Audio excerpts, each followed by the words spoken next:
So I just set it up in the backyard. I connected it to my daughter's iPad that I took from her. It is cold and it's a little cloudy. That light goes off. It's a little cloudy, but I should be able to get some shots. Some areas have clouds, but it's too cold to be out here. So I'm all set up. I'm gonna go inside now. Okay, so that's the home screen. And I'm gonna go into deep sky. The telescope's right behind that window. And I'll go to deep sky.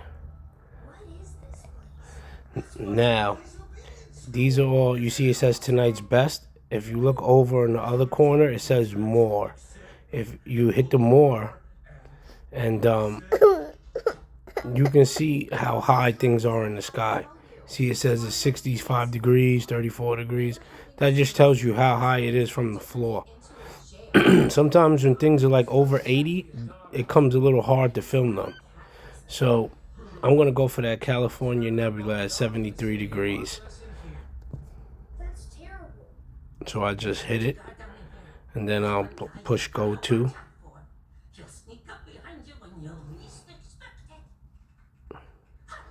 And go gazing.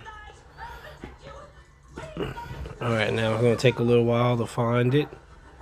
So I'm going to pause and just let it do its thing.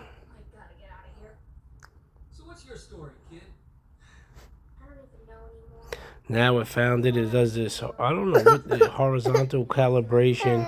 It does horizontal calibration, image enhancing, and focusing. So it takes some time once you find it. Like maybe like 10 minutes or so. See, now it's doing the image enhancing. Alright, daughter, alright.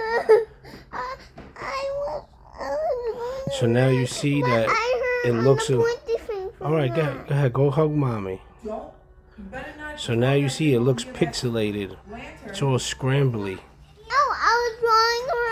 So I only have 0 pictures so far, so you can't do nothing yet. Now I got 1 picture, 10 seconds. So I'm on 10-second exposures. If you hit this button up in the top, you'll see you could do 10-second, 20-second, and 30-second exposures right there, and then you can put it in 4K. If you do 30 seconds, it takes better pictures, but they can get blurry.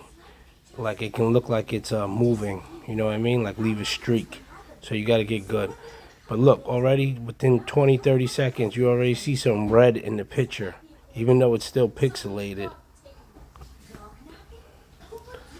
So now you hit that button and you look at how many pictures you have and how many got ignored. It shows you how many are stacked and how many you ignored. Because sometimes when wind blows or something, it ignores pictures. Alright, so now you hit the AID noise. I usually don't do that this quick. I'll wait a little bit, but just to show you. So it takes a little time, this. Okay, that's the denoise picture. So it's on this screen, and it still looks... So what I would do is hit the saturation. That's usually the one I mess with the most, and make it darker. And now you see it's kind of looking like a good picture. So saturation, you can play with the color, and that's the cropping it. I usually just do saturation, maybe some crop, and then when you want to save it, you hit that button up there in the top. So I'm not going to save this picture yet, because I'm going to let the telescope sit on it for a little while longer.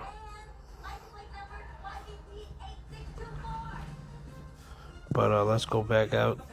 So now it's the home screen. So now the home screen still looks pixelated, but you see a lot of red now. And it's 2 minutes and 10 seconds stacked of pictures. So the longer you wait, this clears up. But to get it really clear, that's when you hit the denoise. And then you can even address the saturation right there on that home page that you're looking at. And then the denoise button I just said.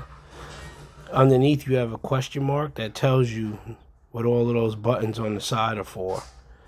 The mark button over it shows you, it circles what you're looking at.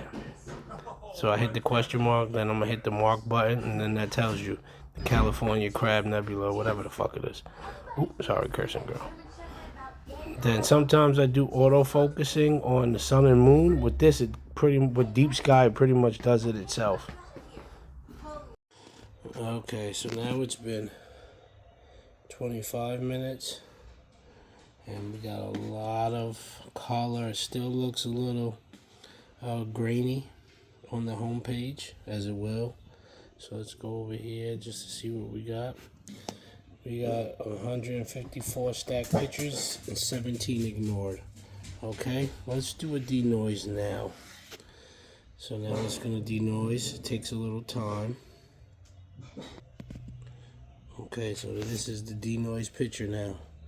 Since I set it the saturation before, I guess maybe I do have to do it again. But I don't even need to mess with it because it's such a nice picture. I'm just going to leave it. It's beautiful. Alright, one thing I wanted to go back. So let's go back. Right, this is the page. Now, let's go back again. Now you'll see, flip it. You'll see down here you have Sky Atlas. You can hit the Sky Atlas and it shows you where you are, what you're looking at. Okay. Now, you can move around from here and go to different things. That you can point on this, it'll tell you what it is, and then it says you can go to. So I don't want to do that now, but you can do that to search around the sky using the Sky Atlas. And then also, we'll get into this, the AZ.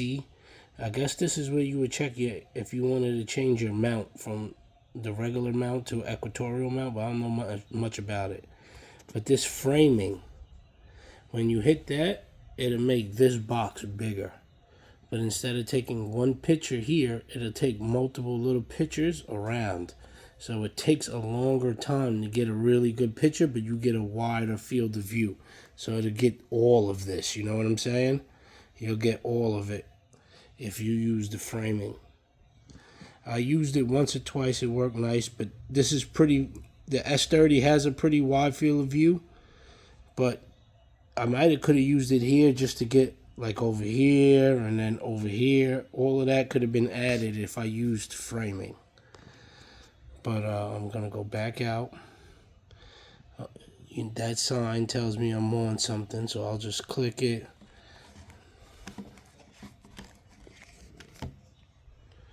And then my picture should pop up soon. There you go. And now I'm just going to wait to maybe I'll give it a good hour before I go to something else or take the telescope in. But that's pretty much the basics of using it. There's a joystick. Sometimes with the sun and moon, I use the joystick. And when you're on the sun and moon, there'll be another feature on top where it says LP filter. And that'll be like centering, where you can center it. So you hit that button and it will center the sun and moon right in the middle. But I think that only comes up when you're on the sun or moon.